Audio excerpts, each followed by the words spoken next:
by myself, Ellis, and Steph, who's not here today, but we do all of the archaeology review for Section 106 in the state.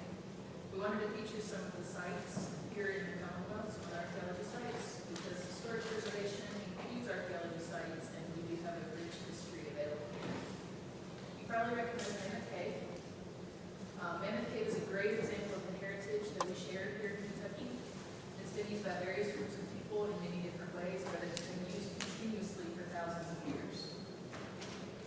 There's a number of sites in the cave and around it, spanning a vast history of this land. And as you may guess, this is true for most of the land in Kentucky. Archaeology can help us parse some of the ways this land was used at different times, and it can help us form an overall picture of the Commonwealth at the time.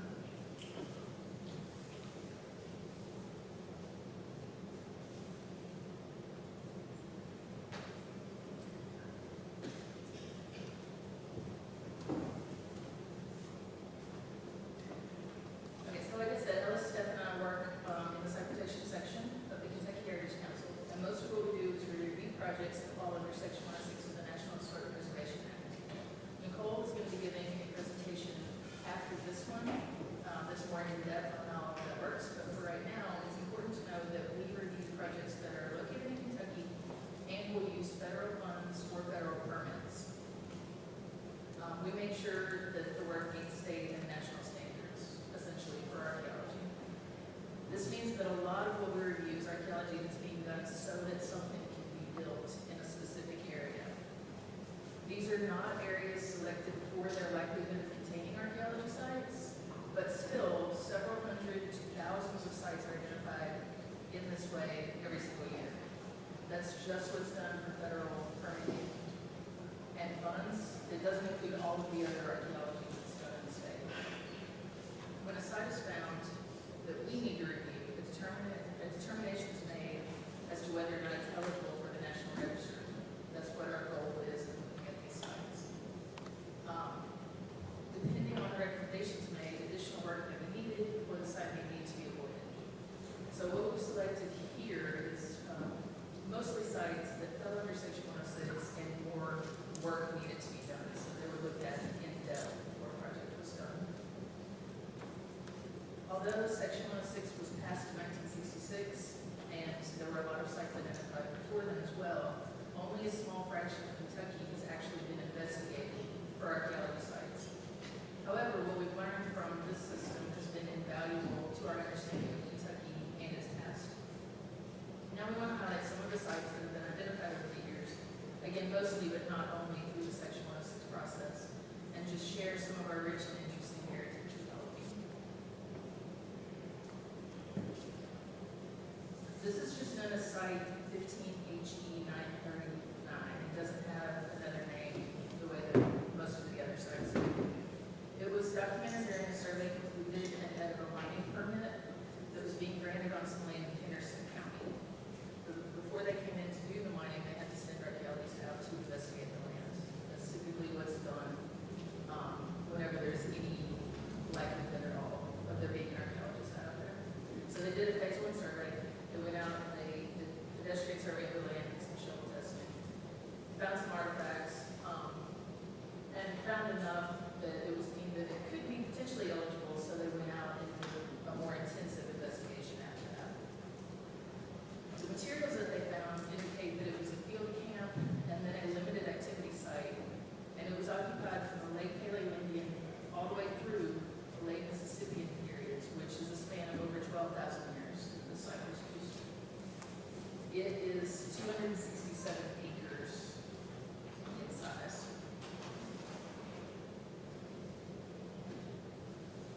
Archaeologists can study a lot of things from any given site. At this site, archaeologists studied the environment and the accompanying subsistence strategies, which is methods of getting food and things like that, and the use of the local plants. It's situated on the edge of the Green River floodplain at the base of the uplands. So it makes it attractive to hunter-gatherers because there's a wide variety of plants and animals. As you move through the land surrounding it, through the elevations, you can get different things from it.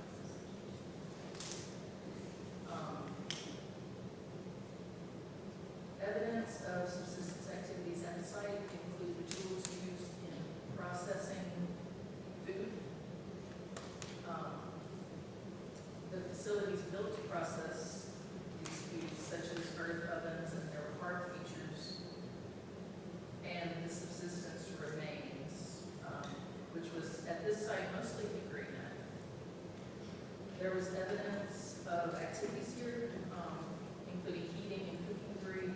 There's domestic equipment for the processing of these resources. Heating and cooking debris included cracked rocks, mainly sandstone. There was unmodified cobbles, baked clay, there was bone. The cracked rock found in association with the earth oven features indicate that they were cooking here, essentially.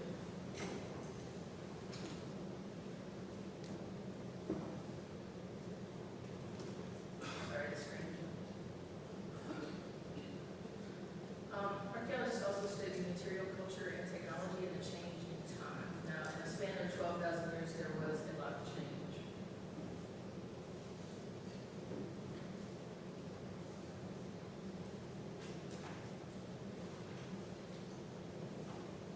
A lot of the change was through exchange and interaction with local as well as far-flung groups. Evidence of the extensive trade routes that could be found all over North America is found here. They also found lithic tools, tools made from rocks. They found that the focus of this activity was on late stage production, so there weren't a ton of local sources in this area. They got large pieces of material from other areas, whittled it down at that location, and brought smaller pieces in and kind of finished them up here. They also found a lot of evidence of maintenance at this site. This makes sense as we're looking for a seasonal activity. These materials came from every direction. The materials present indicate the Ohio River was the main thoroughfare from which much of the material came. But as the materials came from north, they really came from all over. They were able to, with the exchange interaction at the time, the earlier peoples were in greater country with the Ohio River groups, and then the later peoples were likely in greater country with the Green River groups. So by analyzing all of the materials at the site, they were able to see how the trade routes changed with time. Over 5,000 artifacts were identified and 18 features. Features are just what's left in the ground. So this looks like staining on the ground. Feature 10 is believed to be a deeper oven. Almost all of the features were pits, which is what both of these are. Pits contain a wealth of artifacts, and nutshell is found in every pit feature. Artifacts from this site that could be dated to a specific time period were projectile points, an axe, some pottery. A lot of the artifacts were flakes, which are the tiny pieces of rock that are chipped off last. It's like sculpting a rock into a stone tool, and the little flakes made up a lot of the artifact assemblage for this site. Feature 7 contains over 1,000 artifacts and a large variety of them. And there were hunting tools in there, processing tools, cooking debris, and feature 10 is believed to be a deeper oven. The archaeologists who investigated the site found evidence of a very wide variety of wood. It seems that the people here were making use of anything available to them as a cooking material. They also found a lot of nutshell that was being used for heating at the site.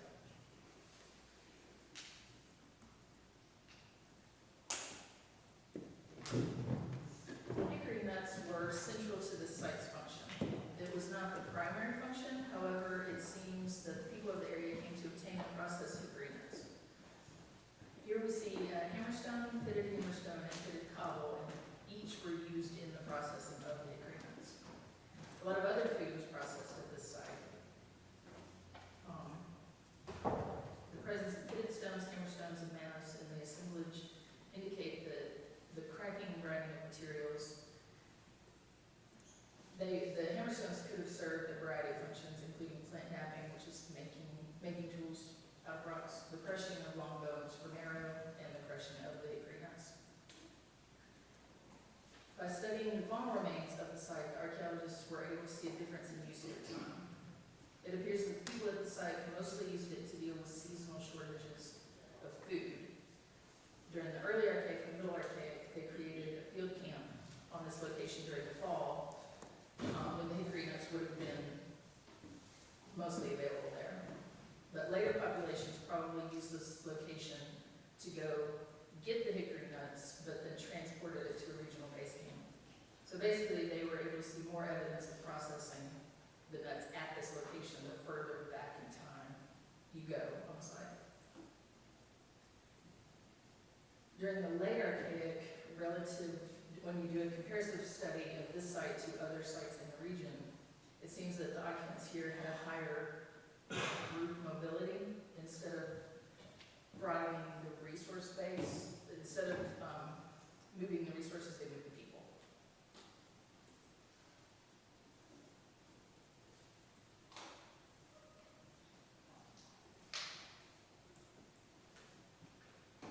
But the site functioned as an overall field camp.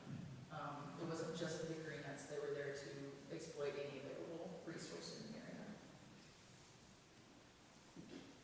Although the primary purpose of the site was processing a specific plant, a lot of material was identified from other areas. Many stone tools were found here that were made of materials from 100 kilometers or more away. In some cases, the closest source for a material that was found at the site is nearly 500 kilometers away. Less than a third was locally available chert resources. The site is a great example of how people use local resources as well as use trade routes to obtain other materials that they needed that were not available locally. So what makes this site especially interesting? It shows us how the interaction and exchange combines with the use of locally available resources to support a group in one place. It also shows us change through time. Because the site was occupied for so long, archaeologists are able to notice differences in both the trade being done and in how local resources were used there.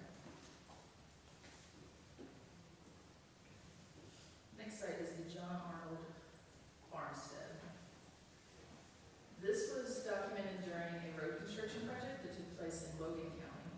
This was a frontier farmstead occupied by a single family from the 1790s to 1838. In contrast with the last site I discussed, this one offers a thorough snapshot of a very specific time in Kentucky's history, the transitional frontier. This homestead, along with 400 acres of land, was purchased in about 1790 and it was settled shortly thereafter. John Arnold was a recent migrant from North Carolina, and he joined the westward migration east that began at the end of the 18th century. He first built a log house, a cabin with a couple chimneys, cellars, a well, and maybe an outbuilding. But within 10 years, he built a larger house and moved his family in. At this time, the family was separated from the enslaved people that he owned. He established a distance between himself and the larger house and the enslaved family that stayed in the smaller house. He also separated himself from any other tenants and other workers that were on his farm. The focus of archaeology study on this site showed that the Arnold family was much more connected to national markets than initially anticipated. The materials found here indicate a vast exchange route that the Arnold family had access to. They had goods made in England and moved into the country through New Orleans, and from there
frontier didn't have a lot of contact with national markets. The people presented was very much a rugged individualist who were scattered and isolated in the wilds.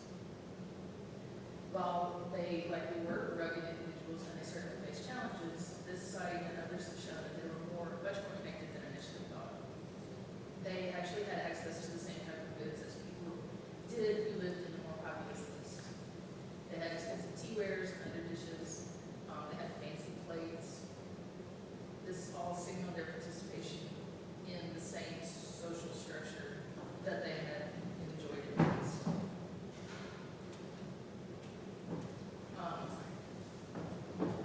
As the site goes on, the Arnolds became increasingly more successful. They added on to their farm. They got better things. They got better food, essentially. In the earlier days, they did have more wild and locally available food, but this changed so that by the end they were eating the same stuff that they had in North Carolina. This site also contained artifacts from the enslaved persons. This can offer a unique glimpse into the lives of people who may not have been otherwise well documented. The discovery of trade beads, straight pins, copper cones, and mouth harps from the original smaller house suggested that enslaved people probably lived in it after the Arnolds moved into their larger home. More research can and should be done into the lives of the enslaved people at this site. By 1820, they made up the majority of inhabitants. This particular excavation did not really delve into that very much, but one of the good things about archaeology is that since we study the remains left behind, we can get a unique view of history and we can revisit these materials as interest and as technology grow, and we can always expand on what we know. So what makes this site particularly interesting? Because the time of occupation is so limited, it tells us a lot about a particular area of Kentucky's history. Also because archaeologists were able to document changes in the site at the time, they were able to notice small and more obvious changes in the property. This site helped to alter the understanding of frontier life in Kentucky. Our third site is the Kentuckiana Farm Site. It was documented during a road widening project in Scott County. The occupational period of this open habitation site is from roughly 1400 AD, or what archaeologists refer to as the late woodland to late Mississippian periods. Analysis of the material culture suggests this site was inhabited by the Fort Ancient culture. Because the road widening project was moving forward with construction, the Kentuckiana Farm Site would be destroyed. Therefore, the main goal of the second investigation was to collect all cultural resources within the site, identify all cultural features, and to analyze those resources in order to contribute to our understanding of Fort Ancient peoples.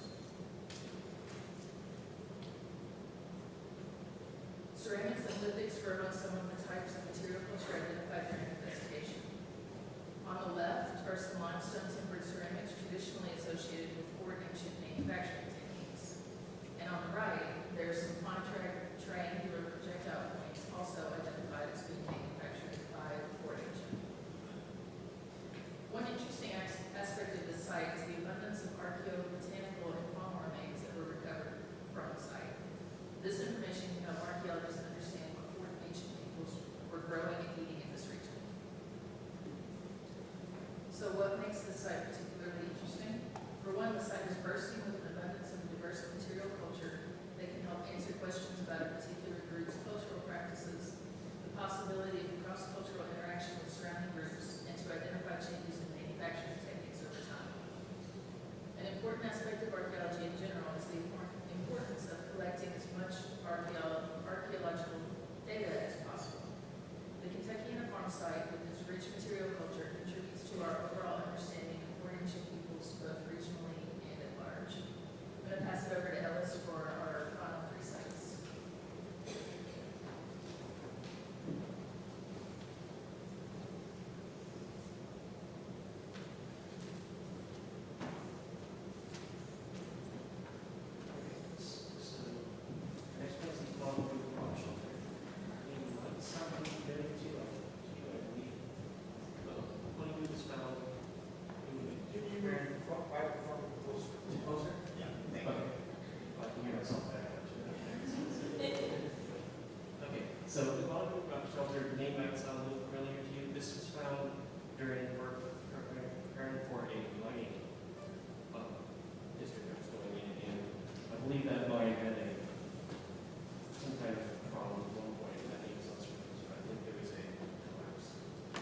this case, this is a rock chipper found around the edge.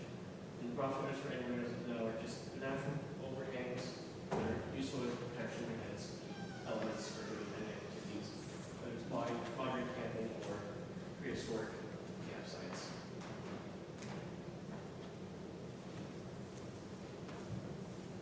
So in this case, the line that was being put in adversely affected the rock shelter being there, and so it was determined that to preserve it, they were going to mitigate it by excavating the site.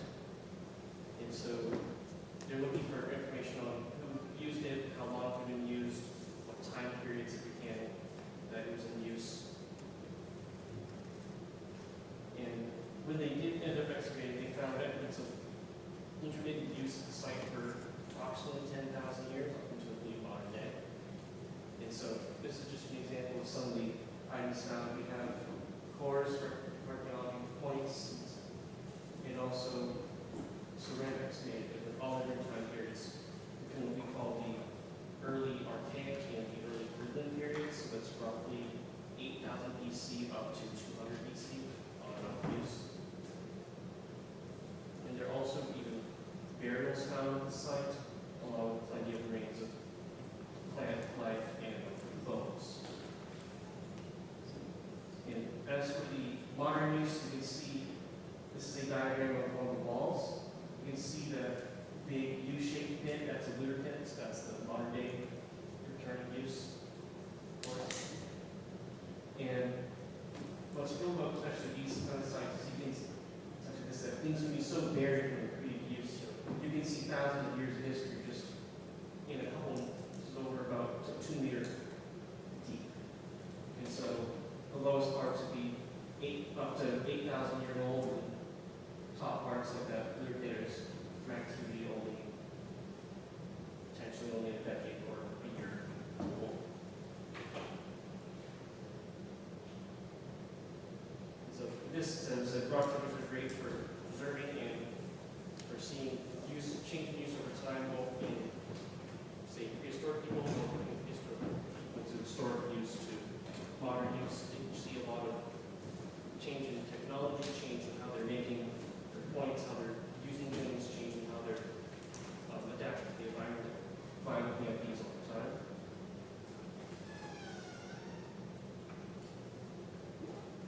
So our second site, probably you've heard of this one. This is not one found during Section 106. This is the Mill Springs battlefield down near Nancy, Kentucky, in Pulaski and Wayne County. And this is particularly interesting because of the amount of artifacts found there for a historic site.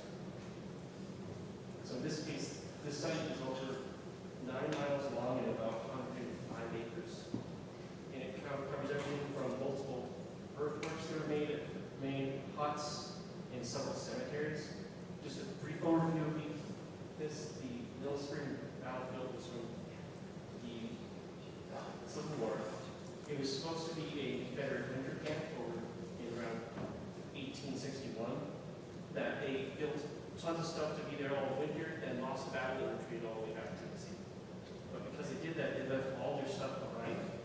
So when archaeologists went through this, they found tons of stuff left over to show, get a better view of what exactly the life of the soldiers were at that time.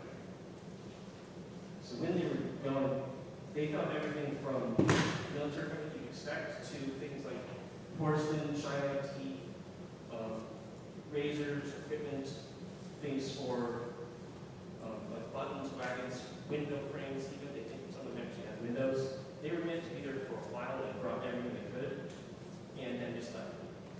And because of that, it's all still there and we found so much to it. And it really shows a good idea of what their life was compared to what we might think. There's a lot of letters that have been found, left to her and from the soldiers themselves. So comparing the letters say to what we found in archaeology shows that they were pretty accurate in the amount the soldiers themselves called it living fact because they had so much stuff for them compared to what their normal marches might have had.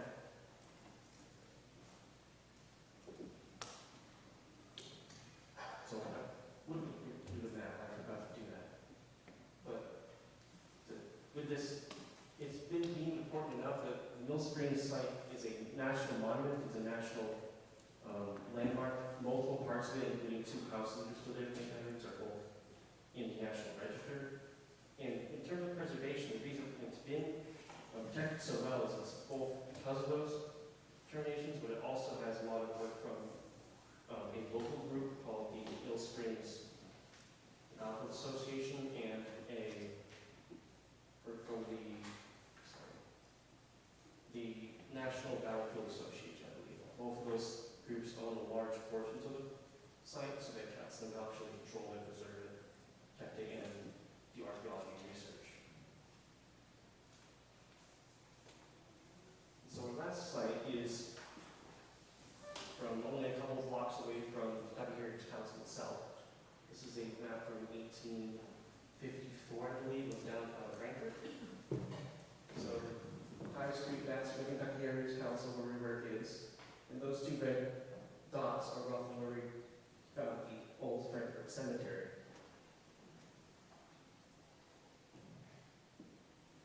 And so with this cemetery is interesting because of why we found it.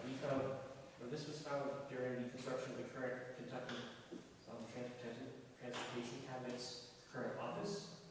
They started digging and found a cemetery that had just been completely forgotten in the 1800s. And so they found over 240 burials once they through it. Took about 3 months to actually dig through it all and actually excavate it, because it was determined they couldn't choose a new site to bring the building in, and so the only way to protect it was to excavate as much information as possible and then relocate all the graves to a new area.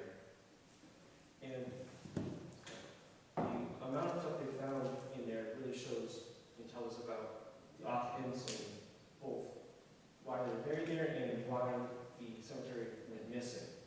As far as we tell, most of it was poor individuals.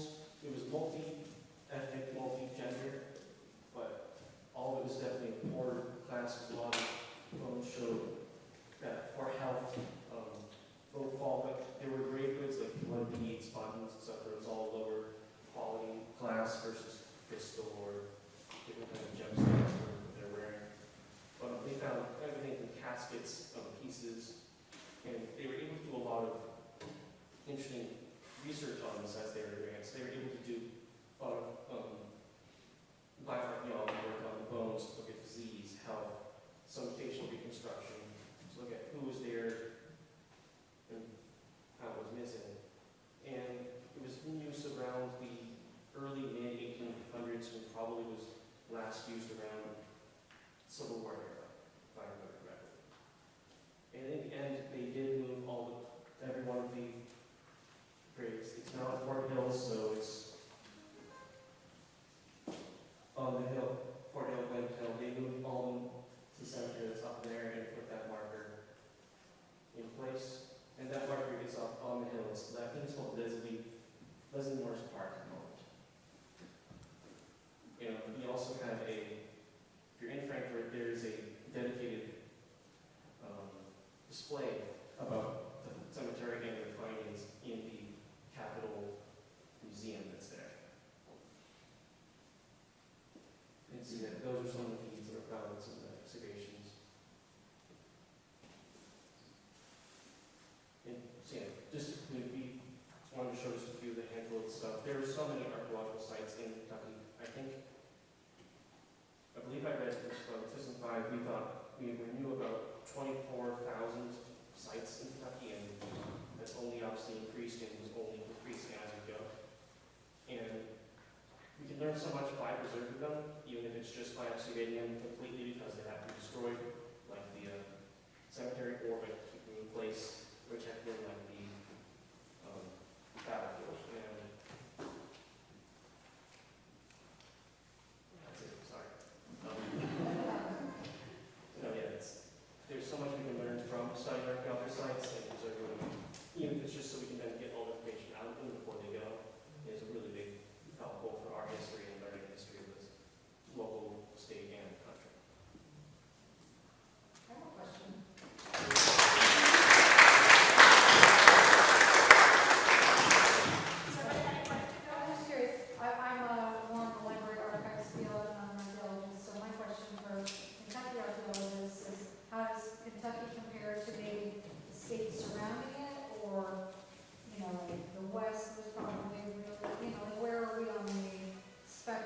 states in the country in terms of archaeological sites and that process of uncovering all.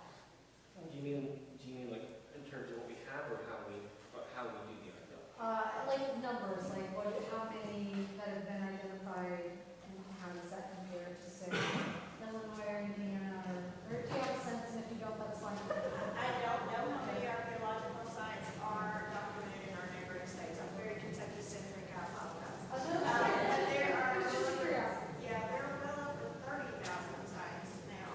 Okay. So we are documenting them quickly, especially through Section 106, because every time something's built, You're we're finding more and more. Thank you.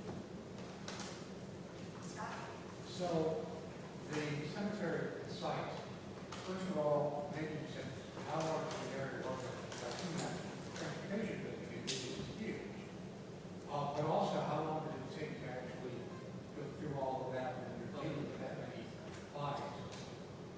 How much? Yeah, you got it. Yeah, where's that? I worked on that. So, Scott, what was the question? So, first of all, how big of an area are we talking about for the cemetery?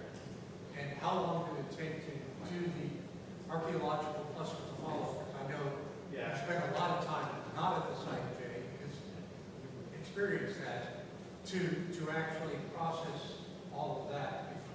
Yeah, Yeah, we were literally following the bulldozer. Or actually, the bulldozers were following us and building the building. So we were out where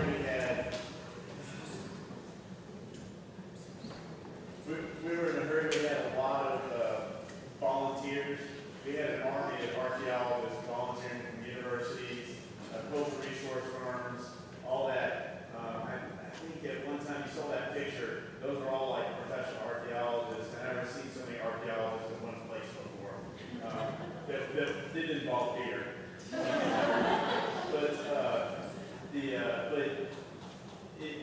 We literally, I'm trying to think how long it took, but it took a matter of about a month or so to get everybody out. And then it was years of studying because we had over 200 graves to have physical anthropologists study those bodies.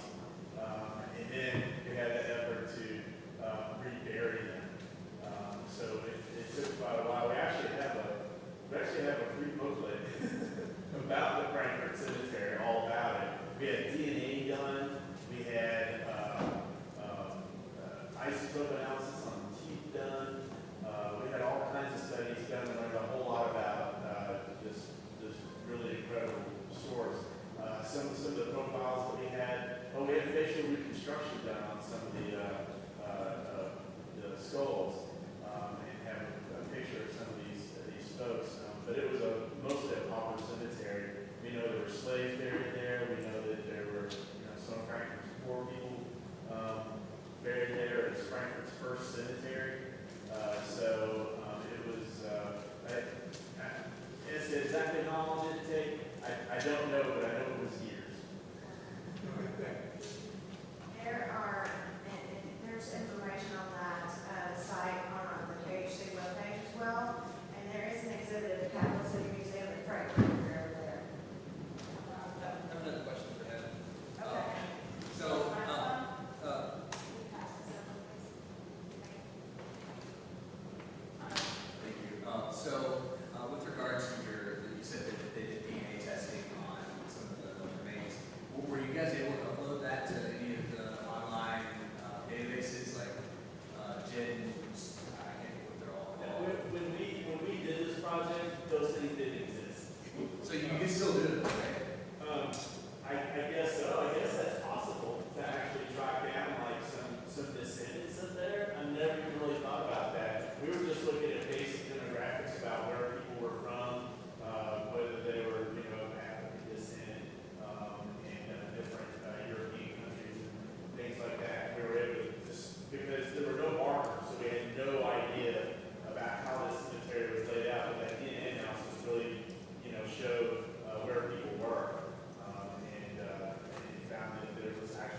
So it just got removed from the landscape, you know, the headstones got removed, they built the building on it. You know, by the time we got there, I actually did an archaeological dig there before they started building the building, and I didn't know it was there because it was under a building. And so it was scant, there were scant archival records about it, but the more we dug, we were able to find a few things like that. We think it started out as a cemetery for the penitentiary at one time. And oddly enough, some of the British officers from the War of 1812 captured were imprisoned in Kentucky's penitentiary, and one of those soldiers painted did a painting that showed the cemetery in the background at that time. And it was just like a little thing on the side of the hill. Oh,